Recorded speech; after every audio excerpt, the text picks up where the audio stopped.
Hello friends, knowledge मंडली में आप सभी का स्वागत है। आपकी तैयारी को लगातार और अनवरत जारी रखते हुए नवोदय सिस्टम पर आधारित क्वेश्चन सीरीज, जिसको नाम दिया गया है धौलागढ़ माता सीरीज। धौलागढ़ माता सीरीज में हम एनवीएस पर आधारित सारे क्वेश्चंस कर रहे हैं। आज के वीडियो में हम करेंगे एक बिल्कुल नया टॉपिक, और ये टॉपिक क्या है? Allotment of residence in NVS. NVS में क्वार्टर अलॉटमेंट किए जाते हैं तो उनके क्या रूल है? क्वार्टर अलॉटमेंट कमेटी क्या होती है? जेएनवी में क्वार्टर अलॉटमेंट कैसे होता है? आरओ में कैसे होता है? एनएलआई में कैसे होता है? हेडक्वार्टर में कैसे होता है? प्रायोरिटी कैटेगरी क्या होगी? और आउट ऑफ टर्न अलॉटमेंट किस तरीके से किया जा सकता है? इसके साथ में बहुत ही इम्पोर्टेंट है कि डबल क्वार्टर अलॉटमेंट किस तरीके से किया जा सकता है।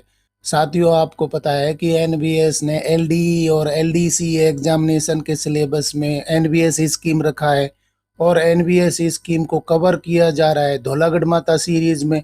धौलागढ़ माता सीरीज में सारे टॉपिक हैं हम कवर कर रहे हैं। अभी तक हमने 39 क्वेश्चन सीरीज हैं वो चैनल पर अपलोड कर दिए। अगर आपने वो नहीं देखी हैं तो जरूर देखिए। तो चलिए साथियों, देख लेते हैं एनवीएस स्कीम पर आधारित क्वेश्चन सीरीज धौलागढ़ माता सीरीज पार्ट 40, जिसमें आज हम करने वाले हैं allotment of residence in NVS. Dhaulagarh माता सीरीज पार्ट 40 का पहला क्वेश्चन देख लेते हैं। 761 who has approved the Navodaya Vidyalaya Samiti allotment of residence rules 2011। Navodaya Vidyalaya Samiti निवास आवंटन नियम 2011 को किसने मंजूरी दी? ऑप्शन देख लेते हैं। Executive committee of the NVS, minister of the home affairs, commissioner NVS, the directorate of estates. तो नवोदय विद्यालय समिति ने क्वार्टर अलॉटमेंट के लिए जो रूल बनाए गए थे उसको नाम दिया गया था Navodaya Vidyalaya Samiti allotment of residence rules 2011। In rules को मंजूरी किसने दी थी? सही उत्तर हमारा हो जाएगा ए, हो जाएगा executive committee of the NVS. NVS की जो एग्जीक्यूटिव कमेटी है उसने इन नियमों को मंजूरी दी थी। साथियों, एनवीएस में कौन कौन सी कमेटीज होती है, इन पर आधारित क्वेश्चन सीरीज भी चैनल पर अवेलेबल है, आप जरूर देखिए। क्वेश्चन के अनुसार एनवीएस की एग्जीक्यूटिव कमेटी ने मंजूरी दी थी नवोदय विद्यालय समिति निवास आवंटन नियम 2011 को। सही उत्तर हमारा हो जाएगा ए, हो जाएगा। अगला सवाल देख लेते हैं। 762 when do the Navodaya Vidyalaya Samiti allotment of residence rules 2011 come into force. बहुत ही अच्छा क्वेश्चन है। इस प्रकार के क्वेश्चन है वो पूछे जाते हैं। नवोदय विद्यालय समिति निवास आवंटन नियम 2011 कब से प्रभावी हुए? 3 मार्च 2011, 1 अप्रैल 2011, 1 जनवरी 2012, 12 दिसंबर 2011। नवोदय विद्यालय समिति निवास आवंटन नियम 2011 है वो कब से लागू हुए थे, कब से प्रभावी हुए थे? सही उत्तर हमारा हो जाएगा डी, हो जाएगा 12 दिसंबर 2011। 12 दिसंबर 2011 को Navodaya Vidyalaya Samiti allotment of residence rules 2011 है उनका नोटिफिकेशन जारी किया गया था। जिस दिन इन नियमों के लिए नोटिफिकेशन जारी हुआ था उसी को क्या बोलते हैं? प्रभावी होना बोलते हैं। तो 12 दिसंबर 2011 को ये नोटिफिकेशन जारी हुआ था, इसलिए उसी दिन से ये फोर्स में आ गए, प्रभाव में आ गए। सही उत्तर हमारा हो जाएगा डी, हो जाएगा। अगला सवाल देख लेते हैं। 763 to whom do the rules of Navodaya Vidyalaya Samiti allotment of residence rules 2011 apply. Navodaya Vidyalaya Samiti निवास आवंटन नियम 2011 के आदेश किस पर लागू होते हैं? बहुत ही गजब का क्वेश्चन है, और इस प्रकार के लॉजिकल क्वेश्चंस है वो तो जरूर पूछे जाते हैं। साथियों, कोई नया तरीका है तो प्लीज आप कमेंट करिए। Employees working in NLIs, employees working in JNVs, employees working in ROs, headquarters, all of the above. Navodaya Vidyalaya Samiti निवास आवंटन नियम 2011 के आदेश किस पर लागू होते हैं? सही उत्तर हमारा हो जाएगा डी, हो जाएगा ऑल ऑफ दी अबव। सभी पर लागू होते हैं, क्योंकि एनवीएस ऑर्गेनाइजेशन के ये सभी पार्ट है। एनएलआई है, नवोदय लीडरशिप इंस्टीट्यूट है, उनके कर्मचारियों को जो क्वार्टर अलॉटमेंट होंगे वो इन नियमों के अनुसार होंगे। साथ में जेएनवीज में भी इसी के अनुसार होंगे। हेडक्वार्टर और आरओ में भी स्टाफ क्वार्टर है वो इन नियमों के अनुसार होंगे। तो नवोदय विद्यालय समिति निवास आवंटन नियम 2011 के जो नियम है वो सभी एम्प्लॉइज पर लागू होंगे एनवीएस के।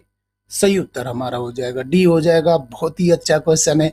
अगला सवाल देख लेते हैं। 764 What does allotment mean as per NVS allotment of residence rules 2011?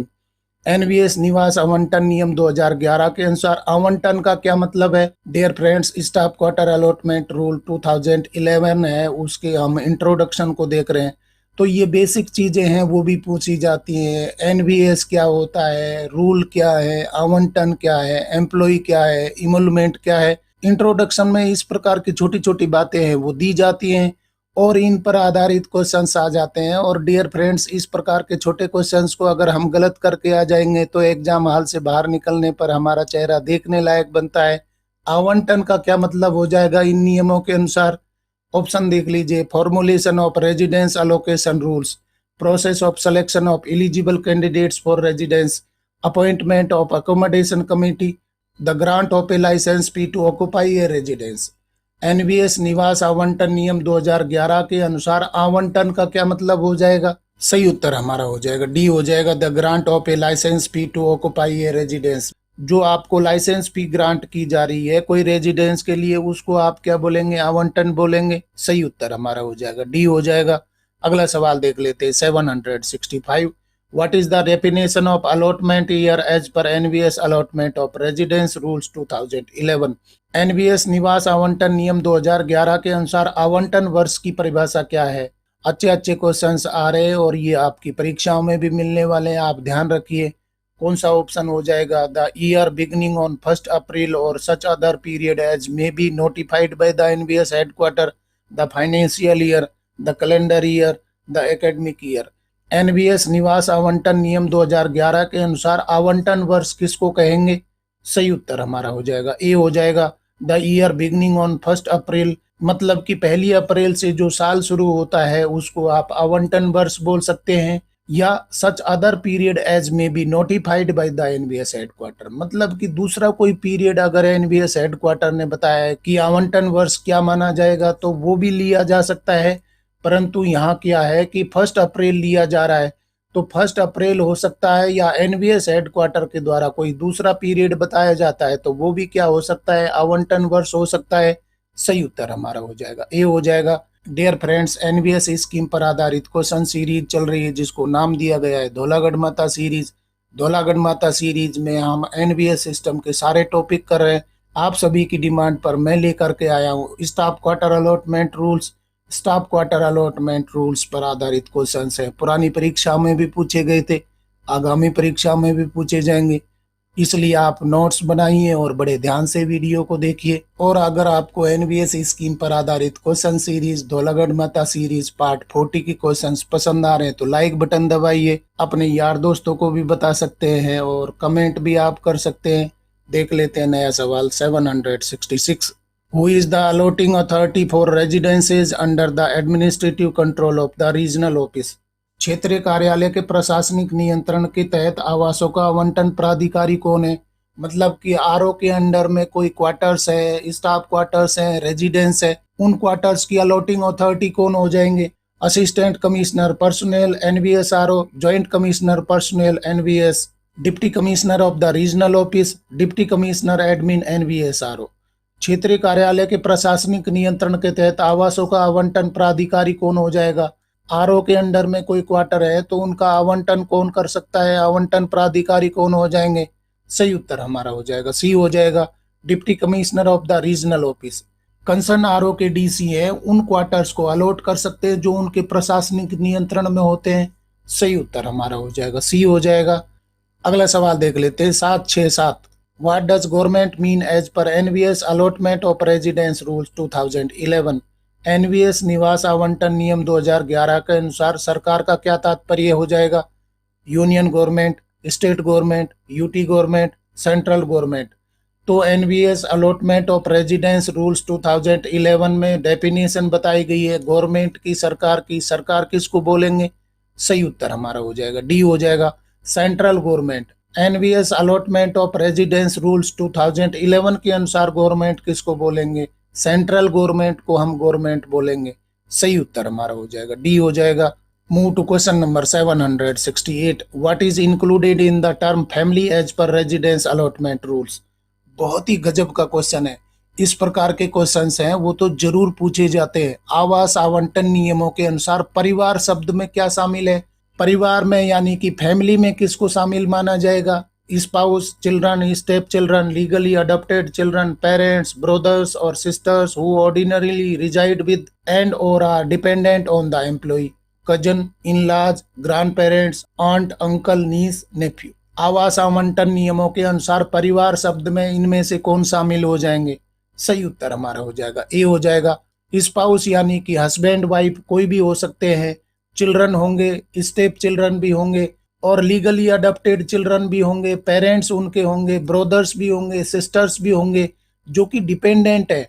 और बहुत बड़ी कंडीशन बताई गई है, who are ordinarily reside with and or are dependent on the employee, यानी कि वो एम्प्लॉय के साथ में रह रहे हैं और उन पर निर्भर है, तो उनको आप क्या बोलेंगे? फैमिली मेंबर बोलेंगे। सही उत्तर हमारा हो जाएगा ए हो जाएगा।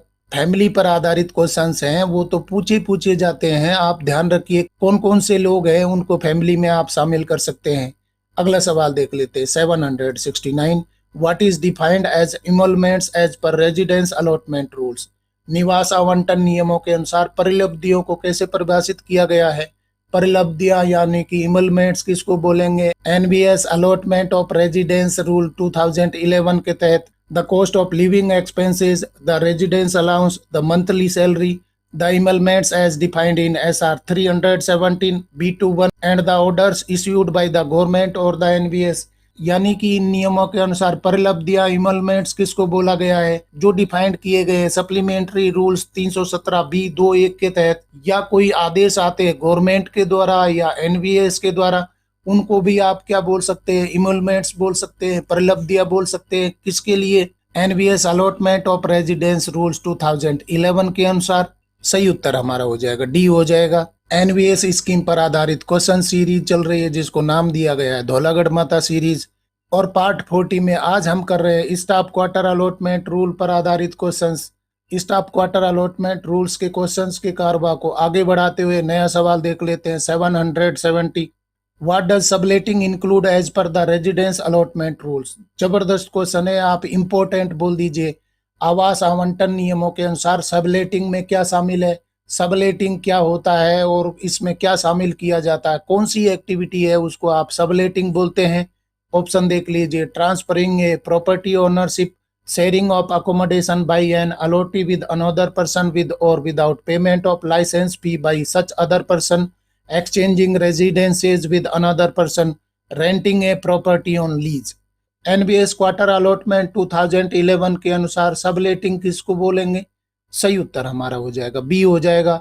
Sharing of accommodation by an allottee with another person with or without payment of licence fee by such other person, यानी कि किसी के साथ में आप शेयरिंग कर रहे हैं तो उसको आप सबलेटिंग बोलेंगे। तो सबलेटिंग का मतलब क्या हो रहा है कि शेयरिंग कर रहे हैं आप अकोमोडेशन की, कोई अकोमोडेशन है उसने किसी दूसरे पर्सन के साथ में सबलेटिंग कर ली है, उसके साथ में शेयरिंग कर ली है, चाहे तो वो लाइसेंस फी का पेमेंट कर रहा है या नहीं कर रहा है, तो इसको आप क्या बोलेंगे? सबलेटिंग बोलेंगे।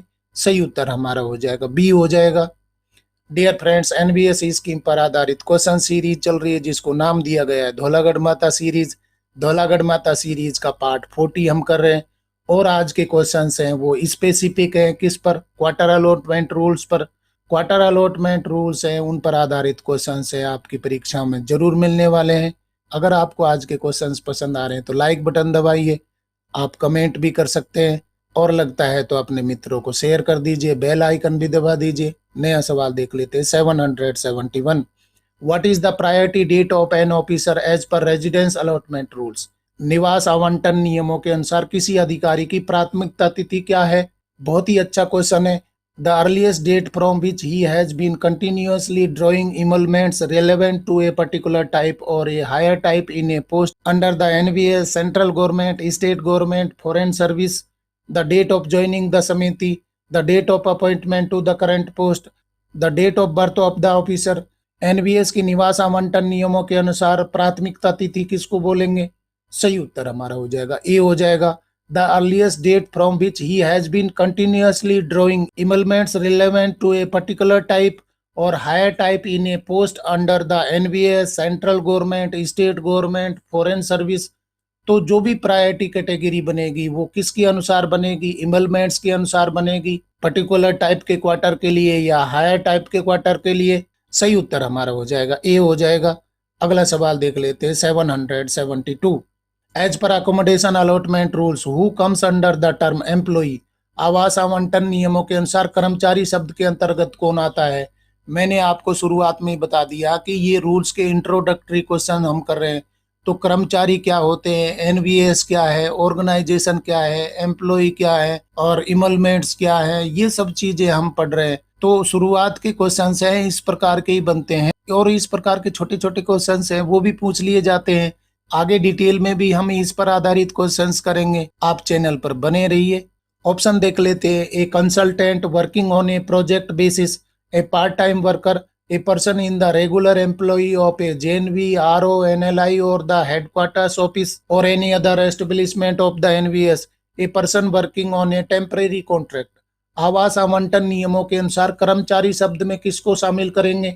सही उत्तर हमारा हो जाएगा सी हो जाएगा। A person in the regular employment मतलब कि नियमित कर्मचारी है, किसमें, जेएनबी में या आरओ में या एनएलआई में या हेडक्वार्टर में और any other establishment of the NVS. NVS की किसी दूसरी स्थापना शाखाओं में अगर कोई कर्मचारी रेगुलर बेसिस पर एम्प्लॉयमेंट लिए हुए है तो उसको आप क्या बोलेंगे, कर्मचारी बोलेंगे। सही उत्तर हमारा हो जाएगा सी हो जाएगा।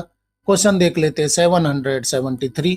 What is considered as residence as per the accommodation allotment rules. आवास आवंटन नियमों के अनुसार निवास किसे माना जाता है। जबरदस्त क्वेश्चन आ रहे हैं, छोटे छोटे क्वेश्चन है, मीनिंगफुल लॉजिकल क्वेश्चन आ रहे हैं। निवास किसको बोलेंगे, शब्दों के मायने हैं वही कई बार हमें पता नहीं होते हैं। तो आसान क्वेश्चन आप इनको बोल सकते हैं परंतु खतरनाक भी होते हैं। छोटी छोटी बातें ही हमें पता नहीं होती है, गहरी बातें तो हम कवर कर लेते हैं पर आसान चीजों को देखते ही नहीं। Any building under the control of the JNVs, ROs, NLI and headquarters of the NVS and authorised to be used as residence, commercial buildings, government offices, educational institutions. आवास आवंटन नियमों के अनुसार निवास किसको बोलेंगे, रेजिडेंस किसको बोलेंगे।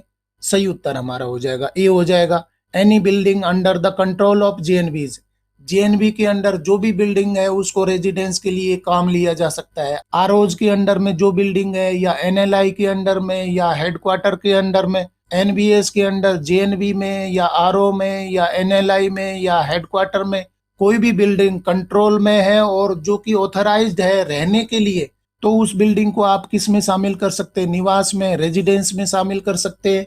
सही उत्तर हमारा हो जाएगा ए हो जाएगा। बहुत ही अच्छा क्वेश्चन है, इस प्रकार के क्वेश्चन से परीक्षा में पूछे जा सकते हैं। अगला सवाल देख लेते हैं 774। Who has the authority to declare another authority as allotting authority NVS rules. NVS नियमों के अनुसार किसी अन्य प्राधिकारी को आवंटन प्राधिकारी घोषित करने का अधिकार किसके पास में है। एनवीएस ने आवंटन प्राधिकारी है वो बताए गए हैं, तो कोई अधिकारी है आवंटन अधिकारी घोषित कर सकता है, ये पावर किसके पास में है। The commissioner NVS, the director NLI, the deputy commissioner NVS RO, the principal of the JNV.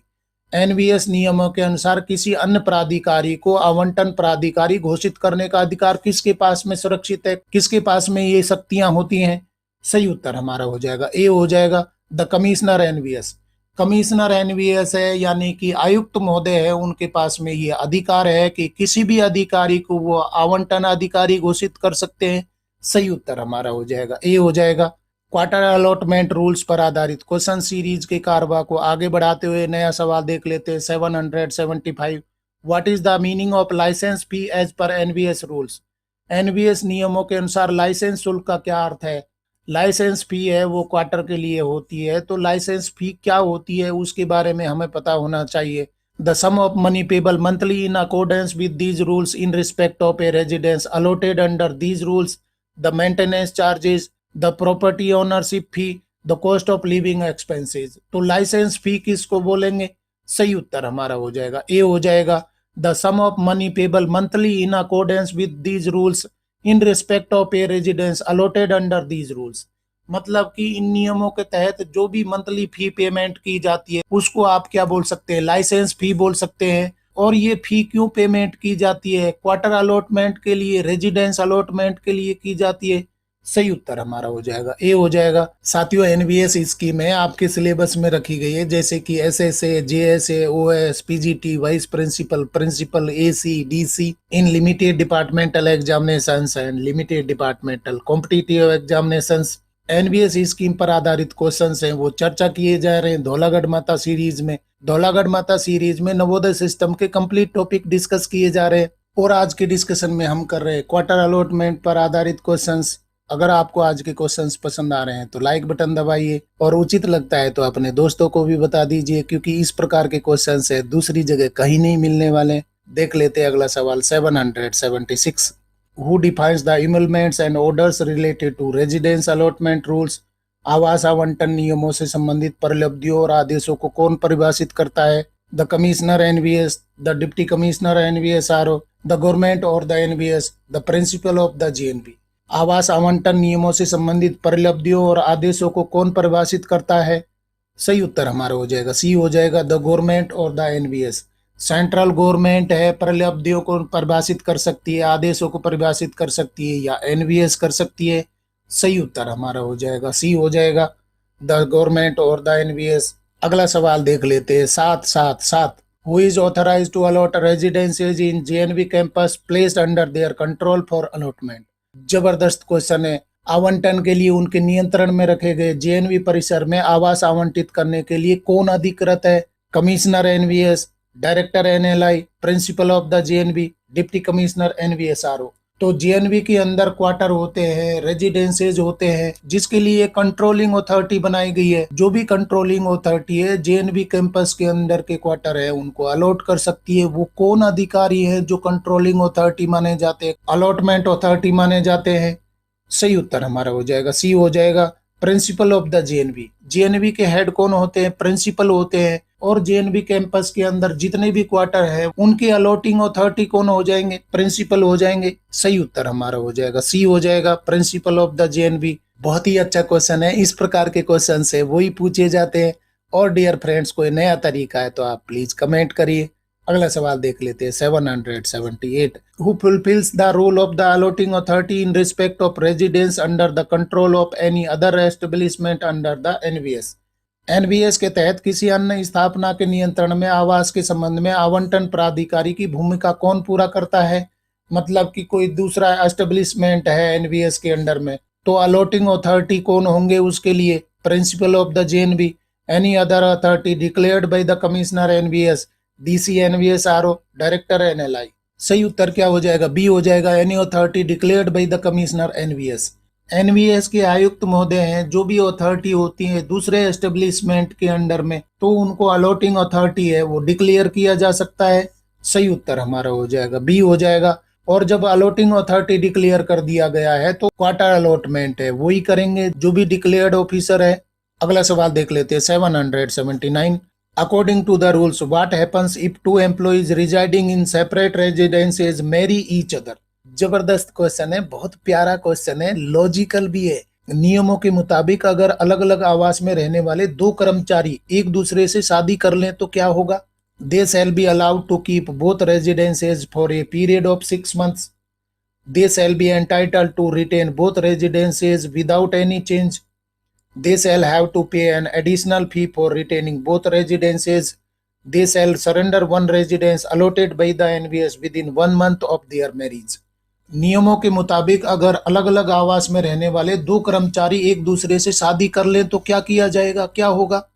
सही उत्तर हमारा हो जाएगा डी हो जाएगा, they shall surrender one residence allotted by the NVS within 1 month of their marriage. दोनों के पास में अलग अलग क्वार्टर थे परंतु उन्होंने मैरिज कर लिए तो शादी के 1 महीने के अंदर एक क्वार्टर है वो क्या कर देना होगा? सरेंडर कर देना होगा। बहुत ही अच्छा क्वेश्चन है। 2 क्वार्टर उन्होंने लिए हुए थे, उनमें से एक जमा कर देना होगा, एक सरेंडर कर देना होगा, क्योंकि अब वो यूनिफाइड हो गए हैं। और इसके लिए समय कितना दिया गया है? 30 दिनों का समय दिया गया है। शादी के 30 दिनों के अंदर उनको ये जमा कर देना होगा। बहुत ही प्यारा क्वेश्चन है, लॉजिकल है, तार्किक है। और साथियों देख लेते हैं एनबीएस स्कीम पर आधारित क्वेश्चन सीरीज धौलागढ़ माता सीरीज पार्ट 40 का अंतिम क्वेश्चन 780, जिसमें हम चर्चा कर रहे हैं क्वार्टर अलॉटमेंट पर आधारित questions. If one spouse is already allotted a residence at a station, can the other spouse be allotted a residence at the same station by the NVS? बहुत ही अच्छा क्वेश्चन है। यदि एक पति या पत्नी को पहले से किसी स्टेशन पर आवास आवंटित किया गया है तो क्या एनवीएस द्वारा दूसरे पति या पत्नी को उसी स्टेशन पर आवास आवंटित किया जा सकता है या नहीं किया जा सकता? No unless the residence is surrendered, yes but with an additional fee, yes without any restrictions, no under any circumstances. यदि एक पति पत्नी है, पहले से ही किसी स्टेशन पर है और किसी एक के पास में आवास आवंटित है, तो क्या दूसरे पति या पत्नी को उसी स्टेशन पर आवास आवंटित किया जा सकता है या नहीं किया जा सकता? सही उत्तर हमारा हो जाएगा ए, हो जाएगा no unless the residence is surrendered. मतलब कि पहले से जो आवास है वो अगर दे दिया है तो नए वाले को अलॉट किया जा सकता है, दूसरा क्वार्टर अलॉट किया जा सकता है। हो सकता है कि कोई रेजिडेंस लोअर टाइप का रखा हुआ है तो उसको हायर टाइप में कर दिया जाएगा, हायर टाइप में यूनिफाइड कर दिया जाएगा, परंतु एक उनमें से उनको सरेंडर करना होगा और दोनों के लिए एक दे दिया जाएगा। तो ये किया जा सकता है, परंतु ऐसा नहीं हो सकता कि दोनों के लिए अलग अलग 2 क्वार्टर दे दिए जाएं, ऐसा नहीं होगा।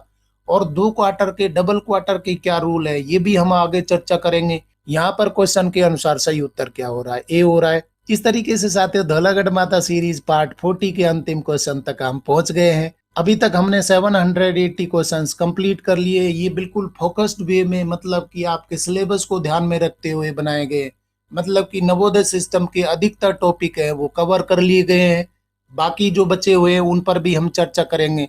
आप नवोदय सिस्टम पर आधारित क्वेश्चन सीरीज के सारे क्वेश्चंस देखिए और अपनी सिलेक्शन को एक नई डायरेक्शन दीजिए। डियर फ्रेंड्स, नॉलेज मंडली ने आपके सिलेबस को चारों ओर से घेरने के लिए बवंडर प्लान बनाया हुआ है, जिसमें सर्विस रूल्स है, एकेडमिक पार्ट और पेपर का जनरल पार्ट भी करवाया जा रहा है।